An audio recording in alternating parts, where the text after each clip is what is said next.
En 1998, Sudán del Sur vivió una de las hambrunas más graves del siglo XX. Decenas de miles de personas murieron, no porque no hubiera comida, sino porque el acceso a los alimentos fue sistemáticamente negado. En el video de hoy veremos la hambruna sudanesa de 1998, sus causas y cómo se resolvió finalmente. Quizás sea útil comenzar con una explicación de cómo se permitió que esta hambruna se apoderara de la situación. Sudán estuvo en guerra civil casi continua desde su independencia de Gran Bretaña y Egipto en 1956.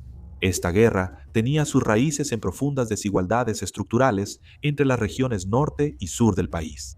El poder político, los recursos económicos y las instituciones estatales estaban abrumadoramente concentrados en Yartum y controlados por las élites musulmanas árabes del norte. A diferencia, el sur de Sudán estaba marginado, descuidado económicamente y era culturalmente distinto. El pueblo dinka del sur de Sudán es mayoritariamente cristiano y una minoría considerable sigue religiones tradicionales. La 1983 se luchó entre el gobierno sudanés y sus milicias aliadas contra el Ejército de Liberación del Pueblo Sudanés, el SPLA, junto con sus grupos disidentes. El SPLA no era una fuerza unificada. Al principio, su objetivo era restaurar la autonomía para el sur, pero con el tiempo, su meta cambió hacia la independencia total. En 1989, Omar al-Bashir asumió el poder tras un golpe militar. Su gobierno adoptó un enfoque cada vez más autoritario y militarizado para gobernar el sur de Sudán. La guerra en el sur se presentó como una lucha existencial, y el sufrimiento civil fue considerado cada vez más como un costo aceptable para mantener el control. Las tensiones empeoraron por la imposición de la ley islámica, disputas por la tierra y la competencia por la madera y el petróleo recién descubierto. A finales de los años 80 y principios de los 90, el conflicto había evolucionado hasta convertirse en una guerra, peleada no solo entre ejércitos, sino también contra poblaciones civiles. A mediados de los años 90, la guerra había matado a cientos de miles, desplazado a muchos más y destruido gran parte de la infraestructura económica del sur de Sudán. La agricultura, principal fuente de empleo, fue interrumpida por combates, saqueos y migración forzada. La inseguridad alimentaria era común, aunque aún no había hambruna generalizada. Bahr al-Ghazal no era una región propensa a verse afectada por hambrunas. Su gente dependía de una combinación de recursos para subsistir: agricultura, ganadería, pesca y comercio estacional. Cultivos como el sorgo y el mijo formaban la base de la dieta local, complementados con leche y carne de ganado. Esta dieta variada, que no dependía de un solo tipo de alimento, debió haber asegurado que la hambruna nunca los afectara. Estas comunidades ya habían desarrollado mecanismos para sobrevivir a la escasez desde hace mucho. Estos incluían redes de intercambio, venta de ganado y migración durante las temporadas difíciles. Incluso durante los primeros años de la Segunda Guerra Civil sudanesa, Bahr al-Ghazal había logrado evitar la hambruna masiva. Sin embargo, con el tiempo, la guerra fue debilitando su resiliencia y seguridad alimentaria. Años de inseguridad debilitaron las estructuras sociales, agotaron el ganado y limitaron el acceso a mercados de alimentos. A finales de los años 90, las comunidades operaban con muy poco margen de error. Un solo golpe importante era suficiente para llevarlas al colapso, y ese golpe llegó en forma de campañas militares intensificadas que comenzaron en 1997 y continuaron hasta 1998, coincidiendo con una sequía devastadora. Entre 1997 y principios de 1998, Bahr al-Ghazal fue un punto clave en las operaciones militares del gobierno. Estas campañas tenían como objetivo debilitar al Ejército de Liberación del Pueblo de Sudán, privándolo de su apoyo civil. Esto significaba atacar deliberadamente a los civiles, tratándolos como un objetivo militar. Bandas de milicias respaldadas por el gobierno y tropas gubernamentales tenían la tarea o se les daba libertad para destruir aldeas sursudanesas. Cualquier aldea sospechosa de apoyar al SPLA era atacada y totalmente destruida. Las casas eran incendiadas, los almacenes de grano saqueados o quemados, y el ganado era confiscado o simplemente asesinado. Comunidades enteras huyeron sin aviso, mientras fuerzas gubernamentales destruían a quienes creían apoyaban al PLE. Estas acciones no eran aleatorias, seguían un patrón consistente diseñado para hacer la vida civil insostenible al destruir las reservas de alimentos, los cultivos y el ganado. Las fuerzas gubernamentales se aseguraron de que las poblaciones desplazadas no pudieran regresar fácilmente ni continuar con su apoyo. Para el SPLA, el momento de estos ataques fue particularmente devastador.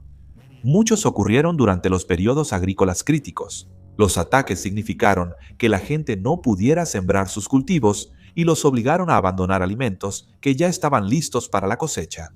Esto provocó el colapso en la producción de alimentos y acceso limitado a comida. Además, el SPLA también contribuyó a la hambruna. Frecuentemente obligaban a hombres y jóvenes a unirse a sus fuerzas, dejando a las comunidades sin gente para producir alimentos. El apoyo civil al SPLA no siempre era voluntario, ya que éste les robaba comida para su guerra. A inicios de 1998, la violencia obligó a cientos de miles de civiles a dejar sus hogares y granjas. Este desplazamiento no solo les quitó su refugio, también destruyó sus sistemas económicos y sociales que sostenían la vida. Las familias perdieron acceso a tierra, ganado, herramientas y redes de apoyo. En muchos casos, huyeron a zonas remotas que no podían sostener grandes poblaciones. Los pantanos, bosques y matorrales aislados se convirtieron en refugios improvisados. Desde ese momento, la desnutrición comenzó a extenderse, afectando primero a niños, mujeres embarazadas y ancianos. La inanición no es un proceso inmediato, se desarrolla en etapas, desmantelando gradualmente el cuerpo humano. A medida que disminuye la ingesta de calorías, el cuerpo consume las reservas de grasa y luego comienza a descomponer el tejido muscular. El sistema inmunológico se debilita y hasta infecciones leves pueden ser mortales. Enfermedades como el sarampión, la malaria y la diarrea se propagan rápidamente entre las poblaciones desnutridas. Normalmente, estas enfermedades pueden superarse, pero en hambruna se vuelven sentencia de muerte. En Baral, Gazal, trabajadores de la salud documentaron muchos casos de desnutrición aguda severa. Los niños llegaban a los centros de alimentación con desnutrición extrema, abdomen inflamado y lesiones en la piel que no sanaban bien. Muchos estaban tan débiles que no podían llorar. Los niños que sobrevivían a la desnutrición grave sufrían daños físicos y cognitivos permanentes. Una enfermera de Médicos Sin Fronteras, llamada Simona, fue testigo de primera mano del hambre que enfrentaban estos niños. Cita: "La situación es terrible. Las madres no tienen comida. Las vemos muriendo de hambre y tenemos que darles Unimix. Una madre está acostada aquí, ni siquiera puede levantarse. Anoche dejaron a 10 huérfanos en la casa del jefe. Todos eran niños hambrientos. Cuando un pedazo de atole cae al suelo, los niños pelean por agarrarlo y comerlo. Los adultos también experimentan debilidad crónica, deterioro cognitivo y pérdida de movilidad.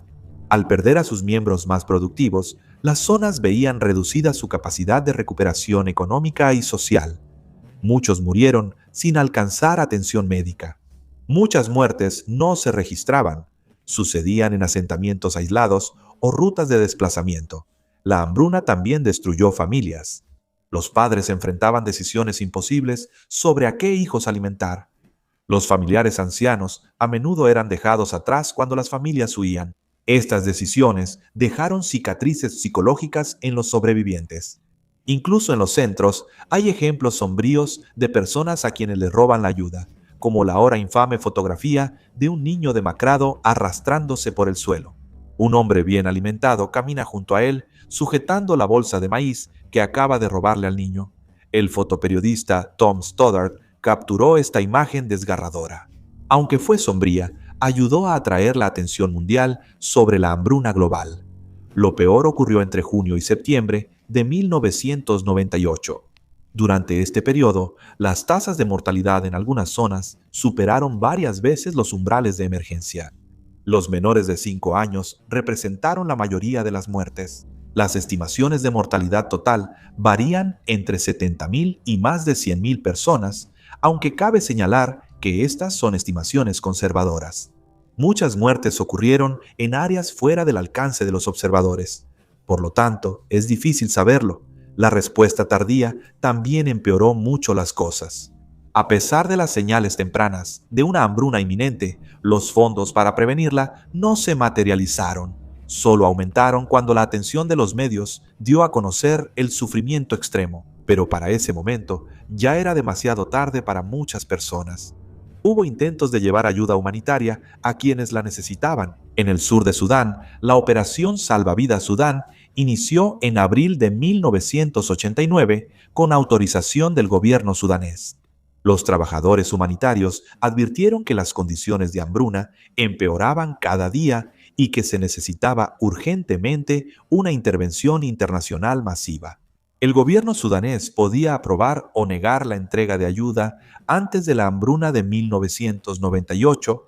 Este poder se usó estratégicamente, empleando la ayuda como presión política, abriendo pocos aeródromos por horas y trayendo grandes convoyes de alimentos.